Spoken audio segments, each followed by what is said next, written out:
नमस्कार, सत Shyamala news channel में आप सभी दर्शकों का स्वागत है। आज हम लोक अभियोजन सेवा के बारे में यानी कि पुलिस इन्वेस्टिगेशन विभाग जो है उसके विस्तार से चर्चा करने के लिए हम चर्चा के लिए बुलाए हैं माननीय ज्ञानचंद्र भारद्वाज जी को, जो 1990 में अभियोजन सेवा में आए और 2023 जनवरी को इस सेवा से सेवानिवृत्त होकर अभी वर्तमान में पटना उच्च न्यायालय में अधिवक्ता के रूप में कार्य कर रहे हैं। ये विभिन्न पदों पर यथा अनुमंडल अभियोजन पदाधिकारी, जिला अभियोजन पदाधिकारी, विशेष लोक अभियोजक, आर्थिक अपराध के रूप में भी बिहार सरकार को सेवा प्रदान किए हैं। अभियोजन सेवा संघ के महासचिव के रूप में लगभग 30 साल तक रहे, जिसमें अभियोजन पदाधिकारियों को प्रोन्नति, सेवा शर्त, निदेशालय में अभियोजक पदाधिकारी को निदेशक के रूप में पदस्थापित करवाने के लिए उच्चतम न्यायालय में याचिका दायर कर उसे जीतने का भी काम इन्होंने किया है। ये स्वतंत्र लोक अभियोजन के लिए भी लड़ाई लड़े हैं।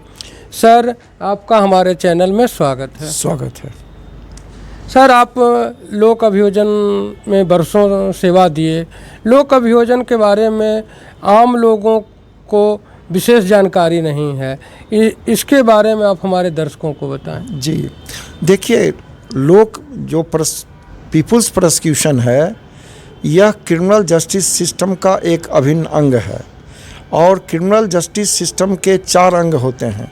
पहला इन्वेस्टिगेशन, जो पुलिस के द्वारा किया जाता है, जो स्वतंत्र हैं अपने इन्वेस्टिगेशन में। दूसरा उसका है अंग प्रोसिक्यूशन। प्रोसिक्यूशन भी स्वतंत्र है, वह इंडिपेंडेंटली एक्ट करता है। किसी भी रूप में, चाहे जुडिशल ऑफिसर्स हों या पुलिस ऑफिसर्स हों, वो प्रोसिक्यूशन डिपार्टमेंट को कंट्रोल नहीं कर सकते हैं, बल्कि प्रोसिक्यूशन डिपार्टमेंट में प्रोसिक्यूशन ऑफिसर्स जो होते हैं वही निदेशक होते हैं। और यह कानून 1974 में जब नई दंड प्रक्रिया संहिता उस समय लागू हुई थी, जिसमें एक्जीक्यूटिव जुडिशरी को सेपरेट किया गया था, उसी समय से लागू है। लेकिन बिहार में दुर्भाग्यवश यह 2003 में पूर्ण रूपेण लागू हुआ, जो अभी चल रहा है। इस संबंध में कहना है, तीसरा जो इसका बिंदु है क्रिमिनल जस्टिस सिस्टम का, जो तीसरे अंग हैं, वह एडजुडिकेशन यानी न्यायपालिका। और चौथा जो अंग है वह जेल है। और हम चूँकि वेलफेयर स्टेट है हमारा देश, इसलिए उसे अब रिफॉर्मेटिव वे में हम लोग पनिशमेंट देते हैं। तो रिफॉर्मेटिव इंस्टीट्यूशंस ही कहिए या जेल कहिए, ये 4 अंग हैं। तो जब तक पीपुल्स प्रोसिक्यूशन इंडिपेंडेंट नहीं होगा, तब तक क्रिमिनल जस्टिस सिस्टम की जो मौलिक अवधारणा है वह धरातल पर उतर ही नहीं सकती है। सर, ये लोक अभियोजन जो विभाग है, ये जो निरीक्षण करती है, अन्वेषण करती है, वो किस तरह के अपराधों के लिए अन्वेषण करती है? प्रोसिक्यूशन के जो बहाली की जो बात जो आप इस संबंध में कह रहे हैं, आपका प्रश्न लगता है उधर ही इंगित कर रहा है। तो दंड प्रक्रिया संहिता 1974 में सेक्शन 24, 25 और यहाँ तक कि up to the high court जो स्टेट को जो रिप्रेजेंट करता है, वह अभियोजन के द्वारा ही रिप्रेजेंट किया जाता है और उसी के मातहत जो है विभिन्न पदों पर इसकी बहाली होती है। लेकिन दुर्भाग्यवश पॉलिटिकल अपॉइंटमेंट के कारण लोगों में एक भ्रम की स्थिति हो जाती है और पॉलिटिकल अपॉइंटमेंट करने का कोई भी प्रावधान कानून में नहीं है। और भारतीय नागरिक सुरक्षा संहिता BNSS जिसे हम कहते हैं, उसमें भी इसका प्रावधान किया गया है। लेकिन उसमें जो सेक्शन जो 18, 19 और 20 है, थोड़ा सा इसको डाइल्यूट किया गया है कि जुडिशल ऑफिसर्स को बनाने के लिए भी डायरेक्टर प्रोसिक्यूशन के रूप में जो है पदस्थापित किए जाने के लिए जो प्रावधान किया गया है वह गलत है।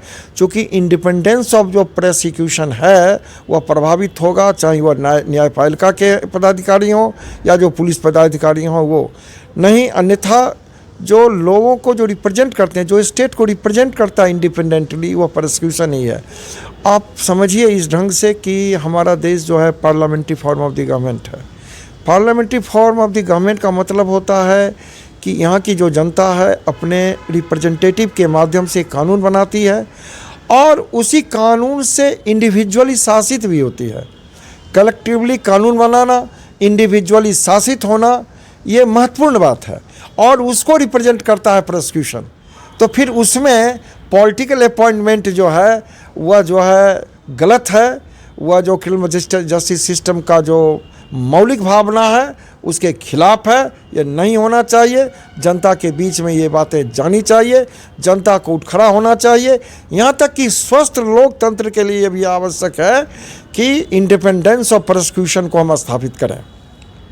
सर, बिहार के आम लोग जो हैं ये इतने शिक्षित नहीं हैं कि उन्हें लोक अभियोजन विभाग का क्या कार्य है, उनके क्या अधिकार हैं, इसके बारे में उन्हें कहाँ पता है सर? नहीं, मैं ऐसा नहीं मानता हूँ। मैं एक बात स्पष्ट रूप से कह देना चाहता हूँ कि पूरी दुनिया में भारत पहला देश है जो क्रिमिनल कानून और सिविल कानून दोनों दो कानून हैं। यह प्राचीन भारत से ही लोग इसको जानते हैं।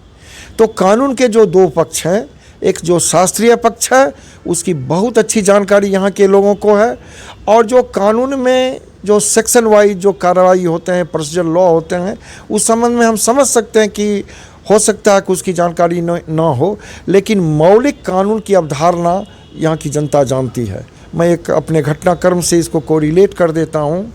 जब मैं मुजफ्फरपुर में पदस्थापित था तो एक महिला आती हैं और हमें कहती हैं कि हमारे हस्बैंड और बेटे के मर्डर करने वाले को बेल हो गया है, तो मैंने और आपने ही दिलाया है। तो हमको लगा कि यहाँ से बेल होने का संभावना तो है नहीं। तो फिर हमने रिकॉर्ड मंगाया, रिकॉर्ड से पता चला कि माननीय उच्च न्यायालय द्वारा बेल दिया गया। तो वह तुरंत बोलती हैं, वह महिला, जैसे आप हैं उसी ढंग से ने स्टेट को वहाँ रिप्रेजेंट लोग करते होंगे, लेकिन वह तो पॉलिटिकल अपॉइंटमेंट था, लेकिन वह इस बात को समझती थी। और मैं एक घटनाक्रम के रूप में उस घटना को ले रहा था। मैं कह रहा था कि नहीं, मेरे यहाँ से नहीं हुआ, लेकिन जब अपने प्रश्नों को वह दोहराती है तब मुझे लगा कि नहीं, ये तो व्यवस्था पर सवाल उठा रही है और जवाब हम एक घटनाक्रम के रूप में दे रहे हैं। इसलिए यह कहना कि शास्त्रीय पक्ष जो कानून का है यहाँ के लोग नहीं जानते हैं, अच्छी तरह जानते हैं।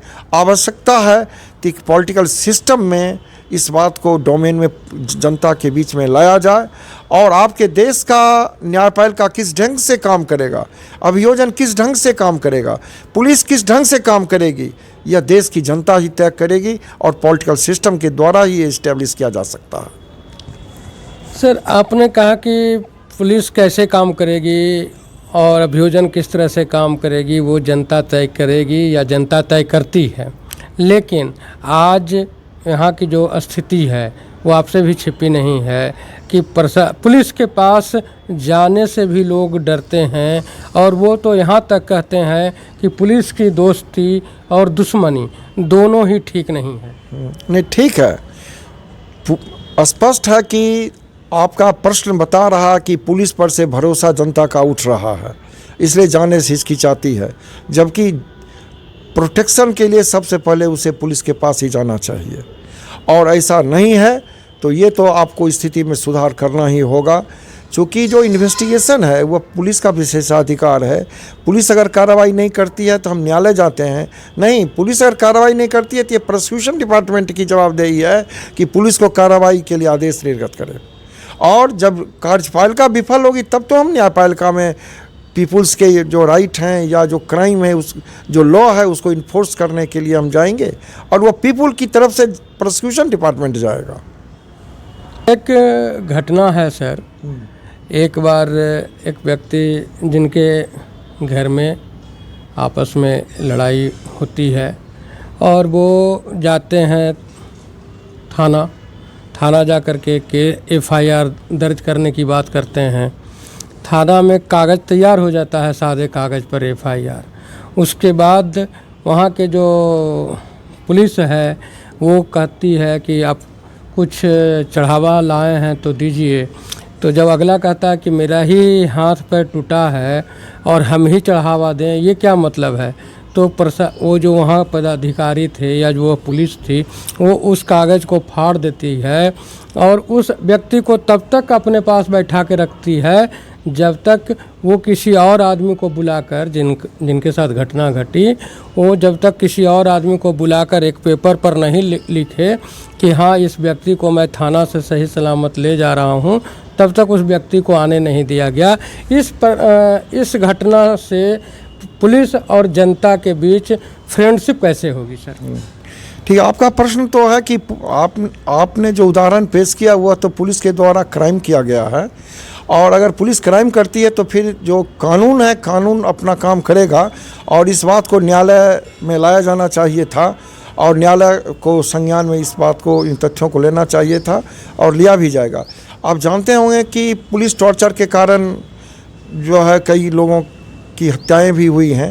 इधर आप एक सप्ताह पहले देखे होंगे कि हिमाचल प्रदेश में पुलिस टॉर्चर के कारण एक व्यक्ति की मृत्यु हुई और वहाँ के जो पुलिस ऑफिसर्स हैं उनको लाइफ इम्प्रिजमेंट भी मिला है, अखबारों में आया है ये बात। तो यहाँ के लोगों को भी आगे बढ़ना होगा और अगर पुलिस क्राइम करती है तो उनके खिलाफ भी आवाज़ उठाना होगा। इस तरह के नियमों के लिए जो नियम हमारे संविधान के पुस्तकों में लिखा हुआ है उसे नीचे के ही कक्षाओं में बताने की आवश्यकता है। क्या आप ऐसा महसूस करते हैं? नहीं, कानून का जो आइडिया है कमोबेश यहाँ की जनता को है। अगर कानून का आइडिया नहीं है तो अगर क्राइम होता है तो लोग तुरंत थाने चले जाते हैं, चाहे वो पढ़े लिखे लोग हों या पढ़े लिखे नहीं हों, सभी लोग चले जाते हैं और कार्रवाई के लिए कहते हैं। क्या कार्रवाई होगी उनको भी अच्छी समझ है। अगर अच्छी समझ नहीं रहती तो आप जाइए कि न्यायालय में भी जो है काफ़ी भीड़ रहती है। लेकिन जो अपेक्षित जो न्याय होना चाहिए, चूँकि जनता को अपेक्षित न्याय अपने सिस्टम में नहीं मिल रहा है डिफ़ॉल्ट लॉज के कारण, इसके इम्प्लीमेंटेशंस के कारण, उसके कारण जो है नहीं मिल रहा है। और तो यह नहीं कहा जा सकता कि जनता समझती नहीं है, जनता खूब अच्छी तरह समझती है। जहाँ तक पढ़ाई के में सिलेबस में लाने का सवाल है तो हम समझते हैं कि इंटरमीडिएट के स्तर पर इसे लागू किया जा सकता है। जी, मैंने शिक्षा में कानून के छोटे छोटे भाग को इसलिए शामिल करने की बात कहा कि बहुत से बच्चे ऐसे हैं जो इंटर तक ही पढ़ करके किसी मजबूरी में वो अपने जीविकोपार्जन में लग जाते हैं, और वैसे व्यक्ति बाहर, बहुत से लोग ऐसे हैं जो बिहार से बाहर पलायन करके चले जाते हैं और वहाँ उनको कानून की जानकारी नहीं होती है। इसके वजह से उनका दोहन शोषण भी होता है। नहीं तो इसमें तो आप जा सकते हैं तो समाज अध्ययन जो इंस्टीट्यूशंस हैं उनको एक सिलेबस तैयार करना चाहिए जो मौलिक रूप से जो कानून का जो इम्प्लीमेंटेशंस है वो बच्चों को बता सकते हैं। और छोटे छोटे कार्यक्रमों के द्वारा विशेष अवसरों पर स्कूल में, अब जैसे 26 जनवरी है, 15 अगस्त है, महात्मा गांधी जी की जयंती है, उन अवसरों पर हम एकत्रित करके वो हम संस्थाओं के द्वारा भी हम जानकारी दे सकते हैं। लोगों के बीच में कानून एक मुद्दा जो है उसको हम खड़ा कर सकते हैं ताकि लोगों में कानून का प्रचार प्रसार हो सके। सर, आज जो भी राष्ट्रीय पर्व हैं वो राष्ट्रीय पर्व तो केवल और केवल फॉर्मेलिटी के तौर पर संस्थानों में, खास करके सरकारी संस्थानों में मनाई जाती है और उसके बाद छुट्टी कर दी जाती है।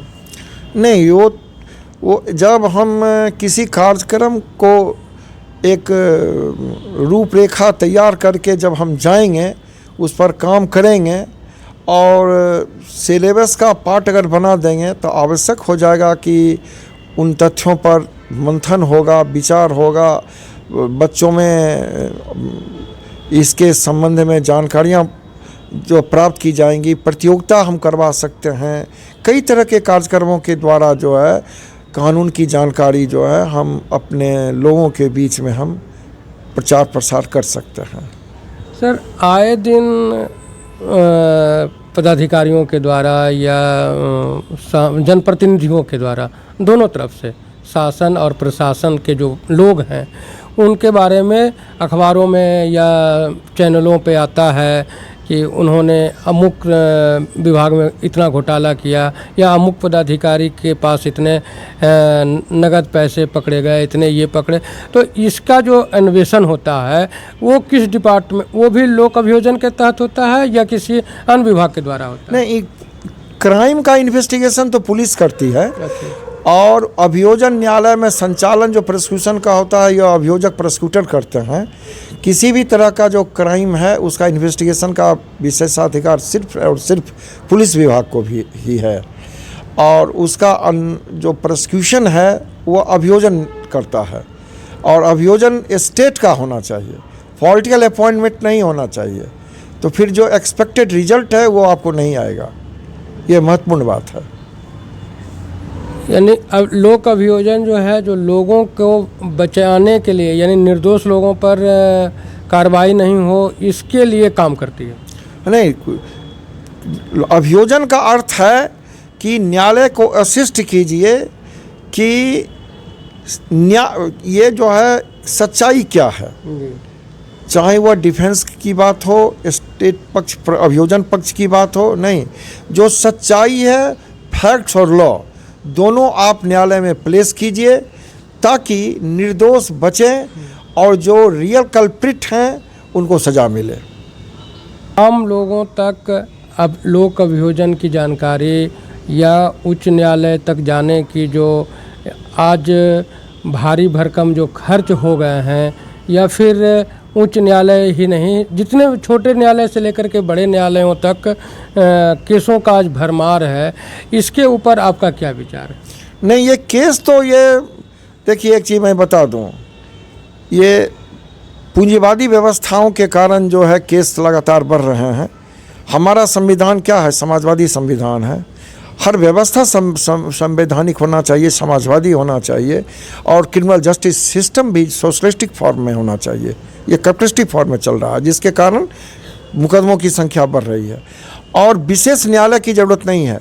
सभी कोर्ट्स एक जगह होने चाहिए।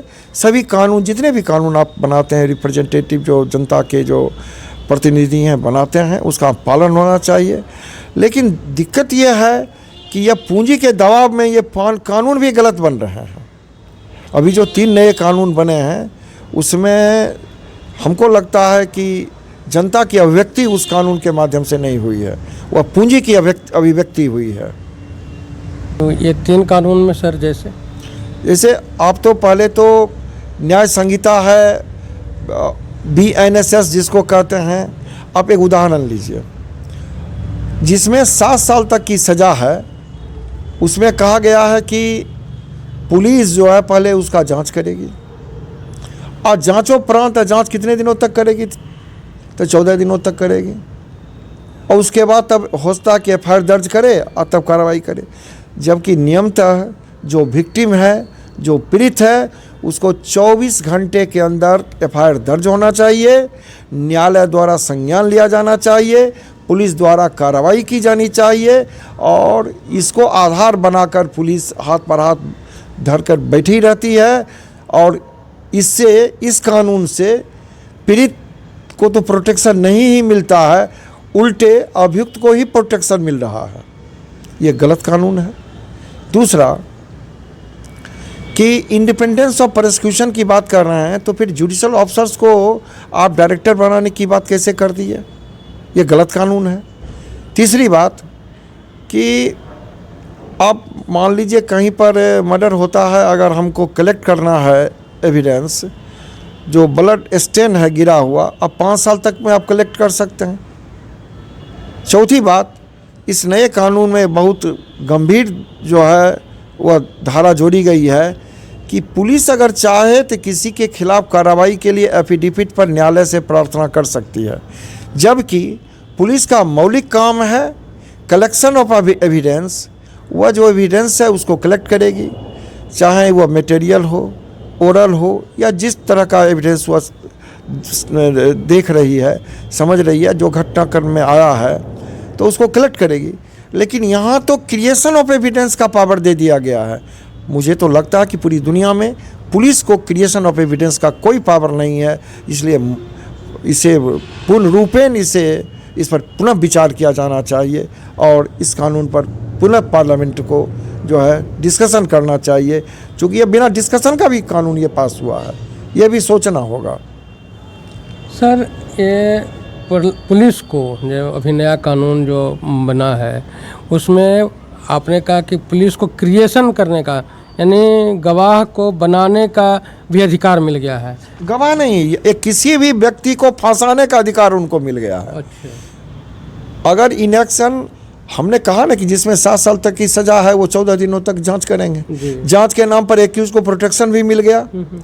और अगर राजनीतिक प्रतिद्वंद्विता है तो राजनीतिक प्रतिद्वंद्विता के कारण पुलिस मशीनरी को मिसयूज करके हम किसी को फंसा भी सकते हैं, उनके खिलाफ कार्रवाई करने के लिए पुलिस से हम आवेदन भी दिलवा सकते हैं। तो नए कानून में किसी को पुलिस फंसा भी सकती है, किसी को पुलिस निकाल भी सकती है। सर, ये एक शॉर्ट में आता है NCRB, ये NCRB क्या है? नेशनल क्राइम रिकॉर्ड ब्यूरो है। ये तो यहाँ पर रिकॉर्ड जो होते हैं वो संधारित होते हैं, कितने केसेस में कन्विक्शन हुए हैं, कितने केसेस में एक्विटल हुए हैं और कितनी प्रक्रिया जो है वो चल रही है। वो रिकॉर्ड का है, एक डिजिटल प्लेटफॉर्म है गवर्नमेंट ऑफ इंडिया का, स्टेट में भी है, केंद्र में भी है। केंद्र में भारत सरकार का जो गृह मंत्रालय है वह इसको जो है मेंटेन करता है।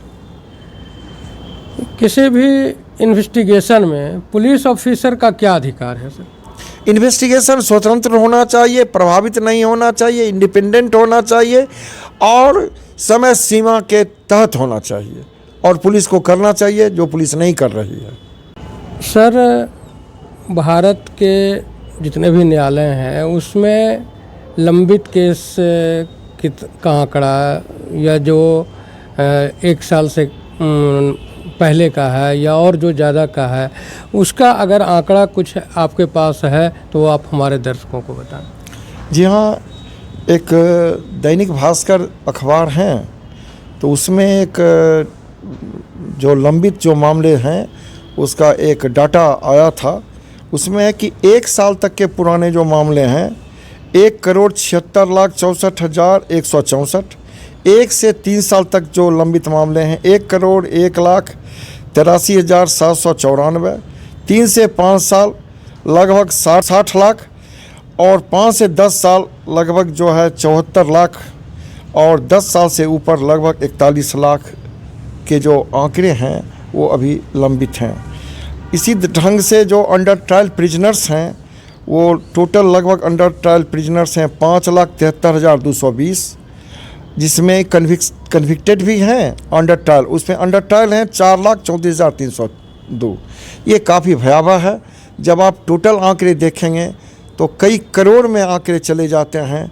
और मान लीजिए कि 1,40 करोड़ अगर आपके देश की आबादी है, 7 से 8 आदमी अगर किसी परिवार में हैं तो पता चलेगा कि हर परिवार इसके जद में आ गया है। इसलिए आवश्यकता है इस देश में कि जो आपराधिक कानून हो और उसका जो इम्प्लीमेंटेशन है उस पर एक बार पार्लियामेंट में विशेष रूप से चर्चा हो, स्पेशल सेशन हो। हम डिमांड करते हैं आपके चैनल के माध्यम से कि ऐसा सेशन, स्पेशल सेशन आहूत किया जाए और इस पर विचार किया जाए। सर, आप हमारे दर्शकों के लिए आप अपना कीमती समय निकाला, उच्च न्यायालय में व्यस्तम कार्यक्रम के बावजूद भी आप हमारे दर्शकों को लोक अभियोजन के बारे में विस्तार से बताया, इसके लिए धन्यवाद। धन्यवाद, आप लोगों को भी धन्यवाद कि हमारी बात आम लोगों तक आप पहुंचाएंगे, आपके माध्यम से पहुंचेगा। बहुत बहुत बधाई। सच श्यामला न्यूज़ चैनल के दर्शकों से आग्रह है कि आप चैनल को सब्सक्राइब नहीं किए तो सब्सक्राइब करें, हमारे वीडियो को आखिर तक देखें, क्योंकि हमारे सभी वीडियो में अलग अलग मुद्दों पे चर्चा होती है, जिसमें हो सकता है कुछ आपके काम के लायक भी बातें उसमें हो। उसे ध्यान से देखें, आखिरी तक देखें, लोगों तक पहुंचाएं, मतलब शेयर करें, लाइक करें। और उस वीडियो में अगर कुछ कमी दिखती है तो आप कमेंट करें ताकि हमें उसको सुधारने का मौका मिले और हमारे टीम को हौसला अफजाई करें। धन्यवाद।